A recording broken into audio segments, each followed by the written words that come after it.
నమస్తే ఓం గం గణపతయే నమః స్వర్ణలక్ష్మి నమస్తే అస్తు పరబ్రహ్మ స్వరూపిణి రాజ్యం దేహి ధనం దేహి సర్వకామాంచ దేహి మే.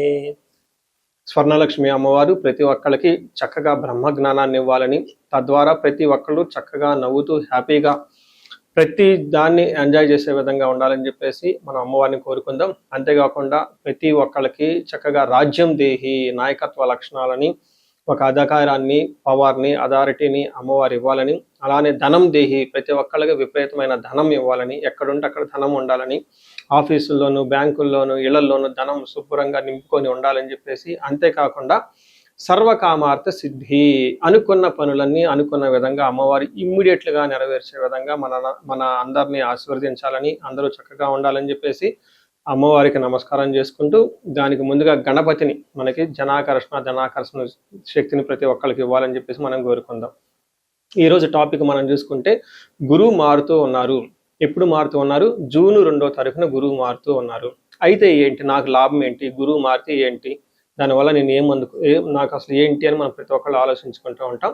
గురువు వచ్చేటప్పటికి 5 రకాల 6 రకాల ముఖ్యమైన పనులు చేస్తూ ఉంటారు. గురువు చాలా రకాల పనులు చేస్తుంటారు. ముఖ్యమైనవి మన ఇండివిజువల్ లైఫ్లో మనకి ప్రభావం చూపించేది ఫస్ట్ వచ్చేటప్పటికి ధన సంపాదనలో ఐశ్వర్యం కావాలంటే గురువు యొక్క అనుగ్రహం మనకు ఉండాలి.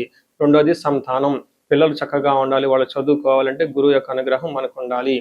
తర్వాత మనకి జ్ఞానం, అద్భుతమైన జ్ఞానం మనకు ఉండాలి. ఓకే, మనం చేసేది మంచినా చెడునా దాని గురించి లోతైన అవగాహన ఉండాలి. మనం చదువుకున్న జ్ఞానం మనకు ఉపయోగపడాలంటే గురువు యొక్క కృప మనకు ఉండాలి. అంతేకాకుండా ధర్మచింతన, మనం ఫాలో అయ్యేది కరెక్ట్ మార్గంలో ఉన్నామా, లేదంటే సన్మార్గంలో ఉన్నామా, లేదంటే తెలవకుండా వేరే మార్గంలో ఉన్నామా, రాంగ్ గైడెన్స్లో ఉన్నామా, రాంగ్ ఇన్ఫ్లుయెన్స్తో ఉన్నామా, ఇలాంటి యొక్క అన్ని విషయాలు మనకి గురువు ద్వారానే తెలుస్తుంది. ధర్మచింతన అంటారు. అంతేకాకుండా దైవభక్తి, టీచింగ్, ఇలా రకరకాల విషయాల్లో బంగారం, జ్యువెలరీ మనకి ఎలా ఉంటుంది ఏంటి, ఇలా ముఖ్యమైన యొక్క అంశాలు ప్రతి ఒక్కళ్ళ జీవితంలో గురువు మారటం ద్వారా మనకు ప్రభావితం చేయబోతుంటుంది. అయితే ఈ గురువు మార్పులో ఇంకా 2-3 ముఖ్యమైన ఇంపార్టెంట్ పాయింట్లు తెలుసుకోవాలి. ఫస్ట్, గురువు మిథున రాశిలో నుంచి కర్కాటక రాశిలోకి మారుతూ ఉన్నారు. ప్రతి సంవత్సరం గురువు ఒక్క రాశిలో తిరుగుతూ ఉంటారు, సంచారం చేస్తూ ఉంటారు. మిథున రాశి సక్సెస్ఫుల్గా 1 year అంతా కంప్లీట్ చేసుకొని ఇప్పుడు వాళ్ళు కర్కాటక రాశిలోకి వెళ్తున్నారు. అయితే కర్కాటక రాశిలోకి 12 సంవత్సరాల తర్వాత వచ్చి ఉన్నారు కాబట్టి ఈ యొక్క కర్కాటక రాశిలో గురు సంచారం చాలా ముఖ్యమైనది. ఎందుకంటే కర్కాటక రాశిలో గురువు ఉచ్చ స్థానంలో ఉన్నారు. మంచి చక్కగా ఈ సంవత్సరం అంతా పిల్లలు ఎవరు పుట్టినా కానీ వాళ్ళకి గురువు జాతకంలో వచ్చే స్థానంలో ఉండి మంచి యోగ్యతను ఇస్తూ ఉంటారని మనం చెప్పుకోవచ్చు. సో ఈ యొక్క ఉచ్చ స్థానంలో ఉన్న గురువు సంపూర్ణమైన ఫలితాన్ని, చక్కటి ఫలితాన్ని ప్రతి ఒక్కరికి ఇస్తూ ఉంటారు. అయితే వాళ్ళ యొక్క ప్రభావం 12 మనుషుల మీద ఉంటుంది. ఈ మనుషులందరూ 12 రకాల రాశులుగా విభజించడం జరిగింది. కొన్ని రాశులకి, చాలా వరకు రాశులకి అనుకూలంగాను, కొన్ని రాశులకు ప్రతికూలంగాను, కొన్ని రాశులకి సామాన్యంగాను ఉండే అవకాశం ఉంటుంది.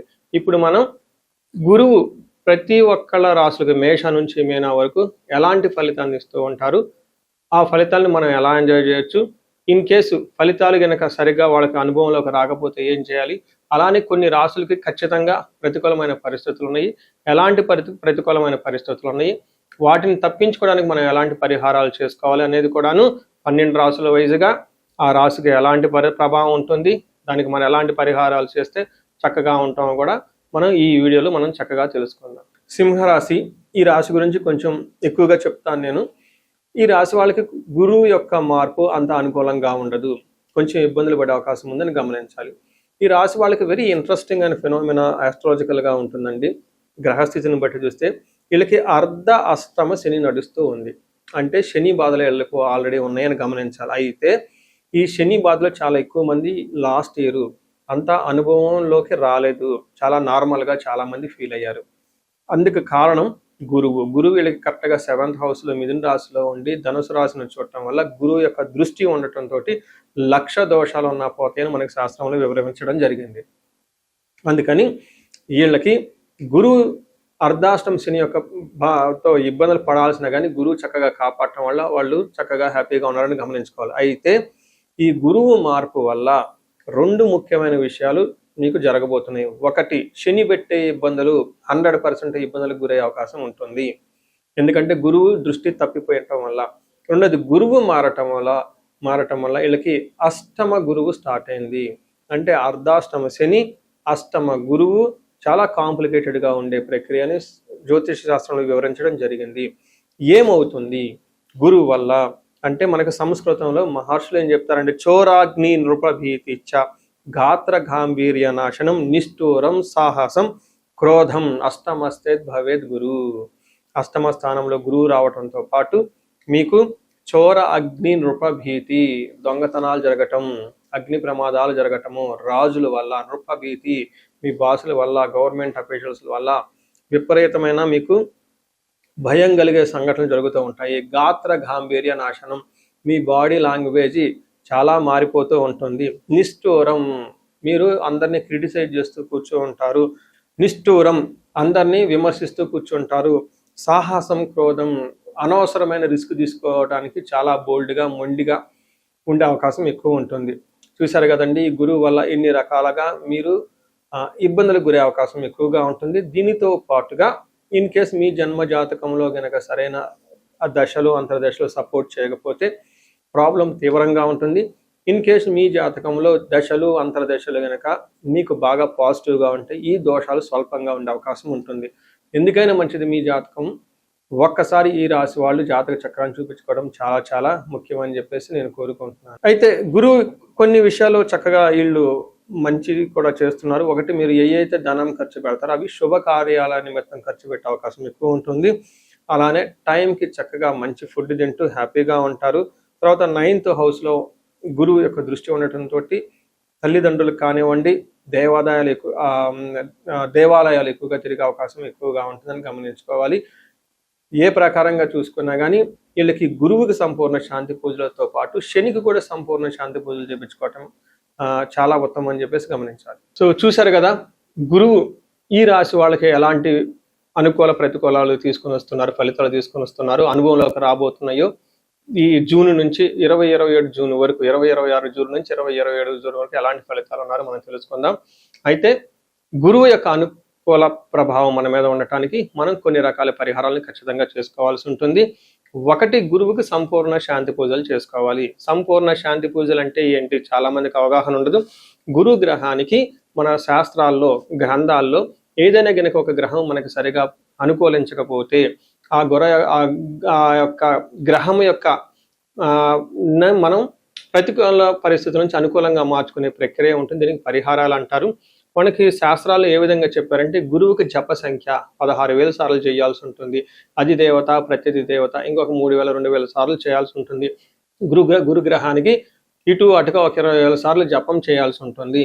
అలానే గురుగ్రహానికి తర్పణం చేయాల్సి ఉంటుంది, గురుగ్రహానికి దానం చేయవలసి ఉంటుంది, గురుగ్రహానికి హోమం చేయవలసి ఉంటుంది.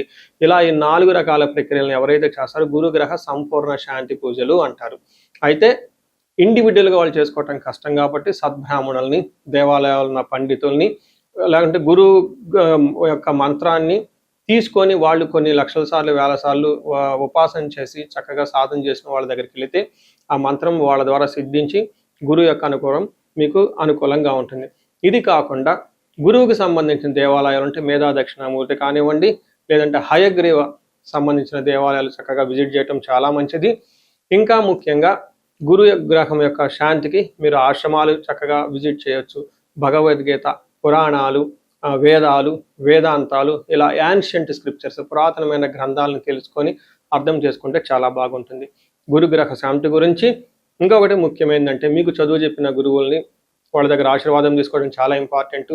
సాధువుల్ని, తర్వాత మీ ఇంటికి ఎప్పటి నుంచో అనాదిగా ఉన్న పురోహితులు, బ్రాహ్మణులు, వాళ్ళు మీకు మంచి చెడు చెబుతుంటారు. అలాంటి వాళ్ళని మీరు సత్కరించడం, గౌరవించడం, వాళ్ళకి దక్షిణలు ఇవ్వటం, ఇవన్నీ చేస్తే గురువు యొక్క గురు గ్రహం యొక్క అనుకూలం మీకు అనుకూలంగా ఉంటుంది. అంతేకాకుండా గురువు యొక్క అనుకూలమైన పరిస్థితులకి మీరు గురువులకు సంబంధించిన దత్త చరిత్ర చదువుకోవటం ఇంకా చాలా బాగుంటుంది.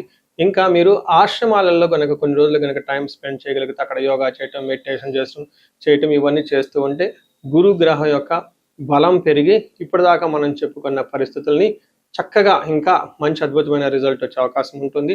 ఇన్ కేసు ప్రతికూలమైన పరిస్థితులు ఉన్నా కానీ ఆ ప్రతికూలమైన పరిస్థితులను అధిగమించి చక్కగా లైఫ్ అంతా ముందుకెళ్ళడానికి అంత అవకాశం ఉంటుంది.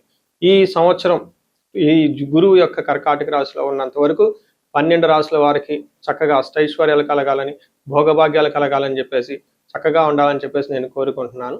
నమస్తే.